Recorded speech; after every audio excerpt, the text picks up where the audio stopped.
At Christmas dinner, my billionaire grandfather asked me a question that destroyed my entire family. Emily, are you still living in that beautiful house I bought for you 10 years ago? I froze. My fork clattered onto my plate. Everyone at the table went silent, because I had no idea what he was talking about. My name is Emily Carter. I'm 28 years old. And for the last decade, I've been living in a 300-square-foot apartment with mold on the ceiling, a heater that barely works, and a landlord who ignores every repair request. I thought I was broke because my family was broke. I thought my parents couldn't help me because they were struggling too. I was wrong. Because sitting at that Christmas dinner table, with my parents' faces going white, I realized something horrifying. My grandfather, who I barely knew, who lived across the country running his billion-dollar real estate empire, hadn't abandoned me. He'd been sending money, lots of money, a house, college funds, monthly allowances, for 10 years. And my parents had been taking it all. While I worked 3 jobs to afford ramen noodles, they went on European vacations. While I wore thrift store clothes, my mother bought designer handbags. While I cried myself to sleep in a freezing apartment, they renovated their McMansion. And they told me Grandpa didn't care about me. That he'd written me off. That I was on my own. They lied. For 10 years, they lied. And that Christmas dinner? When Grandpa asked that innocent question, that's when their entire con collapsed. This is the story of how one Christmas question exposed a decade of betrayal, stolen inheritance, and the family I thought loved me.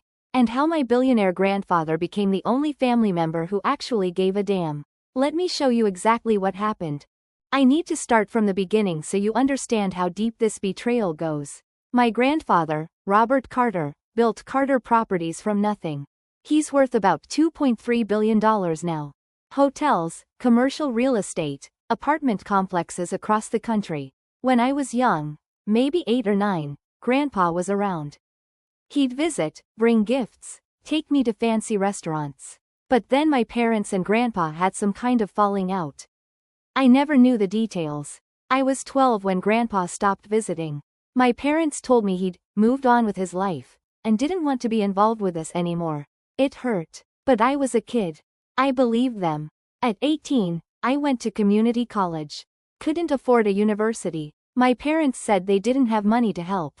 I worked at Target, Starbucks, and did DoorDash on weekends to pay tuition.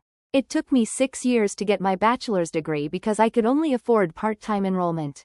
After college, I got a job as a marketing coordinator. Salary: $38,000 a year. In San Francisco, where rent for a studio apartment was $2,400 a month. I found the cheapest place I could.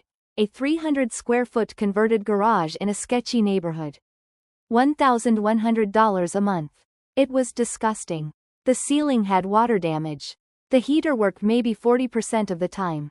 The bathroom had black mold I couldn't get rid of. But it was all I could afford.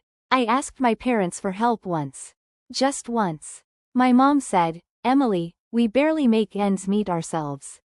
You're an adult now. You need to figure it out." So I did. I figured it out alone.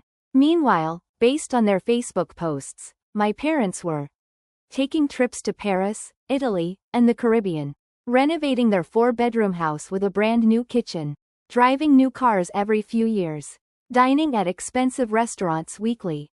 When I asked how they afforded it, they said my dad got work bonuses, and my mom had investment income. I believed them, because why wouldn't I? They're my parents. Then came this Christmas. My parents invited me to their house for Christmas dinner.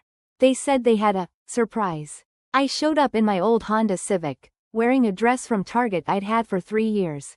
When I walked in, I saw the surprise. My grandfather, standing in the living room, holding a glass of wine. I hadn't seen him in 16 years. He looked older, gray hair, but still tall, imposing, dignified. "Emily?" His voice cracked. "My God, you're all grown up." I didn't know what to say. "Hi, Grandpa."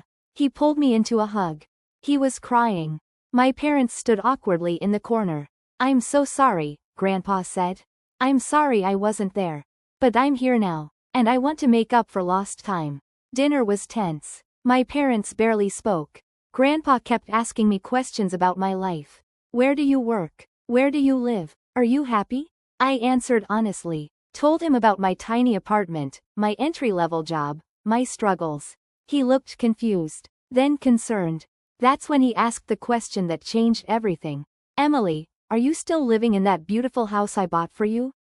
The one in Noe Valley? The room went silent. I stared at him. What house? His face changed. Confusion turned to alarm. The house I purchased for you 10 years ago. When you turned 18. The 3-bedroom Victorian. I had the deed put in your name. I don't know what you're talking about. Grandpa's eyes moved to my parents. My mother's face was white. My father looked like he was about to be sick. Robert, we should discuss this later, Dad started. Where is Emily's house? Grandpa's voice was ice. Nobody answered. Now here's where things get really interesting. Grandpa stood up. His wineglass hit the table so hard I thought it would shatter. I asked a question. Where is the house I bought for my granddaughter? My mother tried to salvage the situation. Robert, you're confused. You never bought Emily a house. Don't lie to me, Linda. I have the receipt. December 15, 2015. I purchased a 3-bedroom Victorian at 487 Liberty Street in Noe Valley for $1.2 million. I put it in Emily's name. My heart stopped. $1.2 million? In my name? That house. I whispered. I never got any house. Grandpa pulled out his phone. Started scrolling. I have the paperwork. The deed. Everything was transferred legally. Emily Carter, owner. He showed me a document on his phone. A property deed. My name. My signature. Except I'd never signed it. That's not my signature, I said. Grandpa zoomed in on the signature line. Emily Carter. The handwriting was close, but not quite mine. Someone forged this, Grandpa said slowly. He looked at my parents. My father stood up. We should all calm down. Sit down, James. My dad sat. Grandpa turned to me. Emily, have you ever received any financial support from me? Any money? Transfers? No. I thought you didn't want to be involved. What? Mom and Dad said you'd moved on. That you didn't care about us. Grandpa's face transformed. Rage. Pure rage. I've sent Emily $150,000 over the last 10 years. Monthly deposits. College fund. Living expenses. It was supposed to go into a trust account in her name. I never got any of that money. Because they intercepted it, Grandpa said quietly. Didn't you, Linda? My mother started crying. Robert, you don't understand. I understand perfectly. You told me to send Emily's support money to a trust account you'd set up for her. You gave me account information. I've been depositing $1,500 a month for 10 years. That's $180,000. I felt dizzy. $180,000? Plus the house, Grandpa continued. Plus the $50,000 I sent for her college education. Wait, I said. You sent college money? $50,000 when you turned 18. Your mother said you were going to Stanford. That you needed tuition money. I went to community college. I worked 3 jobs to pay for it. Grandpa closed his eyes. When he opened them, they were full of tears. What did you do with my granddaughter's money? My parents said nothing. I looked around the room. The renovated kitchen. The expensive furniture. The original artwork on the walls. You spent it, I said. You spent everything. My mother was sobbing now. We were going to pay you back. You stole from your own daughter for 10 years. We needed it. Your father's business was failing. So you stole from me? My father finally spoke. Emily, you have to understand. We were desperate. We were going to lose everything. I was eating ramen for dinner. I was working 60 hours a week just to afford a moldy apartment. We didn't know it was that bad. Because you never asked. Grandpa held up his hand. Everyone went quiet. Here's what's going to happen. Tomorrow morning, we're going to my lawyer's office. All of us. And we're going to sort out exactly where Emily's money went. Robert, that's not necessary, my mother started. It's not a request. It's a demand. 9 a.m. I'll text you the address. He turned to me. Emily, pack a bag. You're staying at my hotel tonight. I should go back to my apartment. Absolutely not. Pack a bag. You're coming with me. We have a lot to discuss. I went upstairs to grab some clothes from my old childhood room. When I came back down, Grandpa and my parents were arguing in hushed voices. I caught fragments. You betrayed her trust. We had no choice. You had every choice. She'll forgive us. She shouldn't. Grandpa saw me and stopped talking. Ready? I nodded. As we walked to his car, a Tesla Model S, my mother called after us. Emily, please. You're being dramatic. I turned around. I've been living in a garage with mold for 4 years. You've been on 5 international vacations. Don't call me dramatic. We drove to his hotel in silence. The Fairmont. Of course. He got me a suite. Bigger than my entire apartment. Get some rest, he said. Tomorrow will be difficult. That night, I couldn't sleep. I kept thinking about my apartment. My 3 jobs. My student loans. And my parents, living in luxury with money meant for me. But if you think that revelation was the worst part, wait until you hear this. The next morning, we met at Grandpa's lawyer's office. A fancy downtown firm, floor-to-ceiling windows, views of the bay. My parents showed up 15 minutes late. They looked like they hadn't slept. Grandpa's lawyer was a woman named Margaret Chen. Sharp, professional, no nonsense. Let's get started, she said. Mr. Carter has asked me to review all financial transfers made on behalf of Emily Carter over the last decade. She pulled up documents on a large screen. December 2015. $1.2 million wire transfer for property purchase at 487 Liberty Street. Deed filed in Emily Carter's name. She showed us the deed. My forged signature. January 2016 through December 2025. Monthly deposits of $1,500 to account number ending in 7,734. Total. $180,000. Another document. Bank statements showing monthly transfers. August 2016. One-time transfer of $50,000 designated for Emily Carter, Stanford University tuition. Grand total. $1,430,000. $1.4 million. I felt like I was going to throw up. Margaret turned to my parents. Mr. and Mrs. Carter, can you explain where these funds went? My father cleared his throat. Some of it went to Emily. How much? Silence. How much of the $1.4 million did Emily actually receive? We supported her growing up. That's not what I asked. How much money designated specifically for Emily did she receive after turning 18? My mother whispered, none. I'm sorry, could you speak up? None. She received none of it. Margaret typed something. So you intercepted $1.4 million meant for your daughter and spent it yourselves? We were going to pay her back. With what funds? According to your financial records, which Mr. Carter subpoenaed, you have $14,000 in savings and $87,000 in credit card debt. My mother started crying again. Margaret pulled up more documents. Let's go through where the money actually went. She clicked to the first document. The house at 487 Liberty Street. Currently valued at $1.8 million. It's been listed as a rental property. You've been collecting rent on Emily's property for 10 years. How much? Grandpa asked. $4,500 per month. That's $540,000 in rental income over 10 years. I couldn't breathe. They'd been collecting over $500,000 in rent on a house that was supposed to be mine. Margaret continued. The $180,000 in monthly support payments. These went into a joint account owned by Mr. and Mrs. Carter.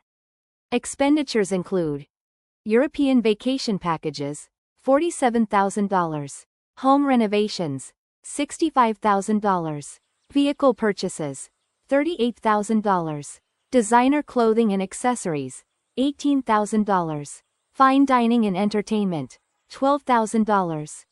She scrolled through pages of transactions. Restaurants I couldn't afford, hotels I'd never see, stores I didn't shop at, all paid for with my money. The $50,000 college fund was used to pay off credit card debt in 2017. My father tried to defend himself. Emily went to community college. She didn't need Stanford money, because she couldn't afford Stanford. Grandpa roared. She worked 3 jobs because you stole her education fund. Margaret held up her hand. There's more. Mr. Carter also sent Christmas and birthday gifts totaling $35,000 over 10 years. None of those reached Emily either. What? This was news to me. Your grandfather sent you gifts every year. Designer items, jewelry, gift cards. Your parents told him you received them. I looked at my parents. You kept my birthday presents? My mother couldn't look at me.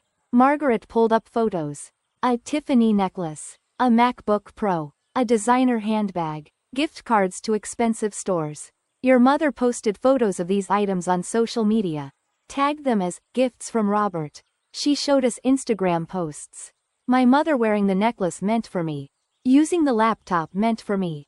You pretended they were yours, I said flatly. Emily, I'm so sorry. You wore my necklace, used my computer, and let Grandpa think I'd received them. Grandpa stood up. I've heard enough. Margaret, what are our options? Criminally? This is fraud, forgery, and embezzlement. We could pursue felony charges. My parents' faces went white. Civilly? We sue for full restitution. $1.4 million principal plus $540,000 in stolen rental income plus damages. We're looking at roughly $2.2 million. Do it. Robert, please, my mother begged. You stole from your daughter for 10 years. You forged legal documents. You lied to me. You lied to her. Why should I show you mercy? We're family. Family doesn't do this to each other. My father spoke up. We don't have $2 million. We'll lose everything. Good. Emily lost everything because of you. Now you'll understand how it feels. Margaret laid out papers. We're prepared to file this afternoon unless you agree to our terms. What terms? 1. Immediate transfer of the Liberty Street property deed to Emily Carter. Real deed. Real signature. 2. Full accounting of all rental income. Every penny. Transferred to Emily within 30 days. 3. Signed confession detailing the fraud. Notarized. This protects Emily legally and prevents you from later claiming the gifts were legitimate. 4. You never contact Emily again unless she initiates contact. 5. You pay Emily's legal fees. My father looked broken. We'll be bankrupt. You should have thought of that before stealing from your daughter.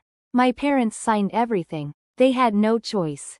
The property deed was transferred that afternoon. For the first time in my life, I owned a house. A $1.8 million house in one of San Francisco's best neighborhoods. But what happened next changed everything even more. This brings us to the most shocking discovery of all. 3 days after signing the papers, I went to see my house for the first time. The house that should have been mine for 10 years. 487 Liberty Street. A beautiful 3-story Victorian.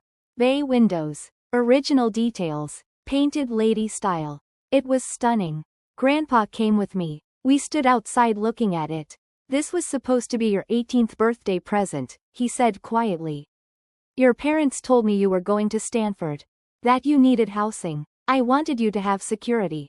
You gave me a $1.2 million house and I've been living in a garage. I know. And I will never forgive myself for not checking. Grandpa, you didn't know. They lied to you too. I should have visited. Should have called you directly. I thought you didn't want to see me. What? He looked uncomfortable. Your parents told me you were angry at me. That you'd said you wanted nothing to do with me. I never said that. I know that now. But they sent me emails from your account. Messages saying you'd moved on. That I should respect your wishes. They hacked my email? Apparently. Margaret found evidence of it yesterday. This betrayal just kept getting deeper. We walked up to the house. Grandpa had the keys from the property management company. Inside was beautiful. Hardwood floors. Modern kitchen. 3 bedrooms upstairs. Currently rented to a nice young family. Their lease was up in 2 months. What do you want to do with it? Grandpa asked. I don't know. This is all so overwhelming. You could live here, or keep renting it out. Or sell it. It's yours. Mine. After 10 years. We sat in the empty living room. The tenants were out, and Grandpa pulled out an envelope. There's something else you need to see. Inside were letters. Dozens of them. These are letters I wrote to you over the years. I sent them to your parents' address. They told me you'd moved and never gave me your new address. I opened the first letter. Dated 2016. Dear Emily, happy 18th birthday. I hope you love the house. I hope Stanford is everything you dreamed. I'm so proud of you. Love, Grandpa. Letter after letter. Birthday wishes. Holiday greetings. Life updates. All returned to sender. Or kept by my parents and never given to me. I thought you'd stop writing, I said through tears. I never stopped. They just prevented you from receiving them. One letter caught my eye. Dated 2019. Dear Emily, I heard about your graduation from Stanford. I'm sorry I wasn't there. I sent flowers to the ceremony. I hope you got them. I'm so proud of the woman you've become. You sent flowers to my graduation? To Stanford's graduation ceremony, yes. Where your parents told me you were graduating. I graduated from community college. In a small auditorium. No flowers. Grandpa put his head in his hands. They stole 10 years from us. Yeah, they did. We sat in silence for a while. Then Grandpa said something that changed everything. Emily, I need to tell you something else. Something I just found out. What? Your parents aren't the only ones who've been stealing from you. What do you mean? I have 3 children. Your father James, your Aunt Patricia, and your Uncle David. When my wife, your grandmother, died 15 years ago, she left trust funds for all her grandchildren. I don't have a trust fund. You do. You should. $500,000. Set up in 2010. My brain couldn't process this. Your father was the trustee.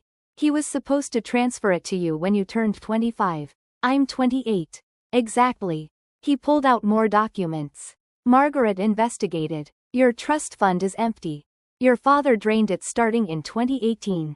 $500,000. Gone. But Patricia's and David's children all received their trusts. Just not you. Why? Because your father had access to yours. He was the trustee. He embezzled it. I couldn't speak. There's good news though. Since it was a trust, there's legal protection. We can force him to repay it. With interest. That's another $650,000 he owes you. Grandpa, they don't have that kind of money.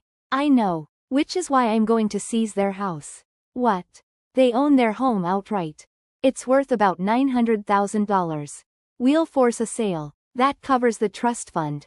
The rest they can pay in installments for the next 30 years. You're taking their house? They took yours first. He was right. But it still felt surreal. Emily, I need to ask you something.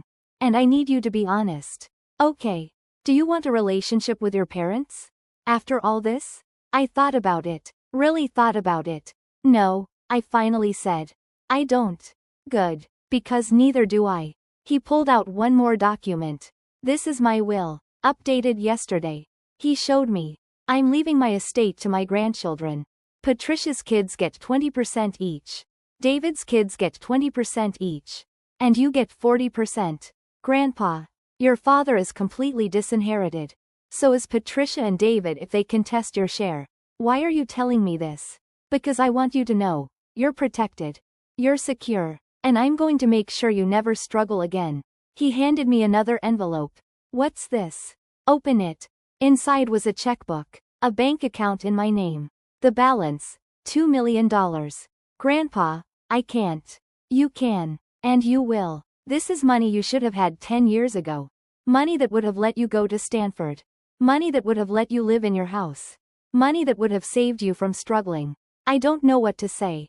Say you'll use it. Say you'll build a life you deserve. I started crying. 10 years of stress, struggle, and betrayal came pouring out. Grandpa held me while I sobbed. You're going to be okay, he said. I promise. And for the first time in a decade, I believed it. So what does all this mean for us today? Let me tell you what happened in the year after that Christmas dinner. First, I moved into my house. The beautiful Victorian at 487 Liberty Street. The tenant's lease ended and they moved out. I renovated one bedroom, installed new appliances, and moved in. From a 300 square foot moldy garage to a 3-bedroom Victorian with a view. I kept pinching myself. Second, my parents lost everything. Their house was seized and sold. The proceeds went toward repaying my grandmother's trust fund. They moved into a small apartment. Both had to get jobs. My father works at Home Depot. My mother does administrative work. They tried to reach out a few times. Emily, please. We made mistakes but we're still your parents. I didn't respond. Margaret sent them a cease and desist letter. They stopped trying. Third, I quit all my side jobs. Kept my marketing job because I actually liked it. But no more DoorDash, no more weekend shifts. For the first time since college, I had free time. I took a painting class. Started hiking. Actually had hobbies. Fourth, I invested the $2 million wisely. Grandpa connected me with his financial advisor. We created a plan. $500,000 in index funds, $500,000 in bonds, $300,000 in real estate investment trusts, $200,000 emergency fund, $500,000 kept liquid for opportunities. The investments generate about $80,000 annually in passive income. Combined with my salary and rental income from potential tenants I might rent out a room, I'm financially secure for life. Fifth, I reconnected with Grandpa. We have dinner every week. He's teaching me about real estate investment. He's also been incredibly open about his regrets. I should have fought harder to stay in your life. I let your parents push me away. You didn't know they were lying. I should have checked, should have visited, should have called you directly. We can't change the past. But we have now. And we do. He's become the parent I never had. Sixth, I learned hard lessons about family. Lesson 1. Blood doesn't equal loyalty. My parents shared my DNA but treated me like an ATM. Grandpa fought for me. Lesson 2. Trust, but verify. If something feels wrong, investigate. If my apartment was so terrible while my parents lived in luxury, that should have been a clue. Lesson 3. Financial abuse is real. What my parents did wasn't just lying. It was systematic financial abuse and theft. Lesson 4. Document everything. Grandpa had receipts for every transfer. That's why we won. Always keep records. Lesson 5. You're allowed to cut people off. Even parents. Especially if they steal from you for 10 years. Lesson 6. Real family shows up. Grandpa didn't have to fight for me. He'd been lied to too. But he chose to investigate, to care, to make things right. That's love. 7th. I found out about my cousins. Patricia's kids, my cousins Olivia and Mason, reached out after hearing what happened. Emily, we had no idea. We're so sorry. They received their trust funds at 25. Six-figure amounts that helped them buy houses, pay off loans, start businesses. I should have had the same. But their dad Uncle David wasn't a thief like mine. We're rebuilding our relationship. They're good people. David's kids, cousins Sophia and Ethan, also apologized and offered support. It's nice having family who actually care. 8th. I started therapy. To process the betrayal, the lost years, the complex feelings about my parents. My therapist helped me understand. I'm allowed to grieve the parents I thought I had while accepting the parents I actually have. I thought they were struggling and trying their best. They were actually thriving and stealing from me. That's a hard truth to accept. Before we wrap up, there's one final thing you need to know. Last month, something unexpected happened. My mother showed up at my house. I didn't answer the door. But she left a letter. I almost threw it away. But curiosity got the better of me. Dear Emily, I know you don't want to hear from me. I understand. But I need to tell you something. Your father and I are getting divorced. I found out he's been having an affair for 5 years. With a woman from his office. She's 32, only 4 years older than you. He's leaving me for her. And I'm sitting here in our small apartment, working a job I hate, and I realized something. I have nothing. No savings. No house. No family who talks to me. And it's my fault. I went along with your father's plan to take your money. I told myself we'd pay you back. That you were young and didn't need it yet. But that was a lie. The truth is I liked the lifestyle. The vacations, the nice things, the status. I liked pretending we were successful when we were really just stealing from our daughter. And now your father is leaving me for someone younger. Taking what little we have left. The karma isn't lost on me. I don't expect forgiveness. I don't deserve it. But I need you to know, I was wrong. About everything. You deserved better. You deserved honest parents who supported you instead of used you. I'm sorry for the years I stole. The security I took. The relationship we could have had. I hope you're happy now. Because you deserve happiness. And I'm sorry I couldn't see that sooner. Mom. I read it 3 times. Part of me felt vindicated. Her marriage falling apart. Her comfortable life gone. Part of me felt sad. This was still my mother, broken and alone. But mostly, I felt nothing. Because the apology came too late. After she lost everything. After consequences forced her to reflect. She wasn't sorry for stealing. She was sorry she got caught and lost her cushy life. I showed the letter to Grandpa. "What are you going to do?" he asked. "Nothing. She made her choices. You don't owe her anything." "I know." I put the letter in a drawer and moved on with my life. 2 weeks later, my father called from an unknown number. I almost didn't answer. But I was curious. "Emily, what do you want? I heard you got Mom's letter." "Yeah. I want you to know. I'm sorry too." "For what specifically?" For everything. The money. The lies. The 10 years you stole from me?" "Yes." "The house I should have had?" "Yes." "The education fund you embezzled?" "Emily, do you know what my apartment was like, Dad? The mold? The broken heater? The nights I cried because I couldn't afford food?" Silence. "I lived like that while you went to Italy. While you renovated your kitchen. While you wore jewelry bought with my inheritance." "I know. Do you? Do you actually understand what you did?" "I made mistakes." "You didn't make mistakes. You made calculated decisions for 10 years. You forged my signature. You lied to Grandpa. You intercepted birthday presents meant for me." "I'm sorry." "You're sorry you got caught. Not sorry you did it." "That's not true." "Yes, it is. If Grandpa hadn't asked that question at Christmas, you'd still be stealing from me. You'd never have told me the truth." He had no response. "I hope your new girlfriend is worth it," I said. "Because you lost your daughter." I hung up. And I haven't heard from either parent since.